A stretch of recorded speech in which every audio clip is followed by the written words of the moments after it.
অবিশ্বাস্য ম্যাচ, শক্তিশালী কলকাতা নাইট রাইডার্সের করুণ পরাজয়, যা একজন সমর্থক হিসাবে মেনে নেওয়া দায়।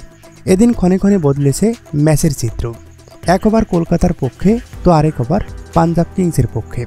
ম্যাচের অর্ধেক বিরতিতেও কে বা ভেবেছিল এই লো স্কোরিং ম্যাচে হেরে পড়বে কলকাতা নাইট রাইডার্স। অবশেষে যা হওয়ার তাই হয়েছে। আইপিএলে কলকাতা নাইট রাইডার্স মানেই ভিন্ন কিছু।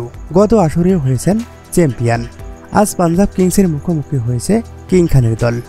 আগে ব্যাট করতে নেমে নাইট শিবিরের বোলারদের কাছে অসহায় আত্মসমর্পণ করে বসে প্রীতি জিন্তার দল। তখনও হয়তো সবাই ধরে নিয়েছিল এই ম্যাচ নিশ্চিতভাবেই জিতে যাবে কিং খানের দল।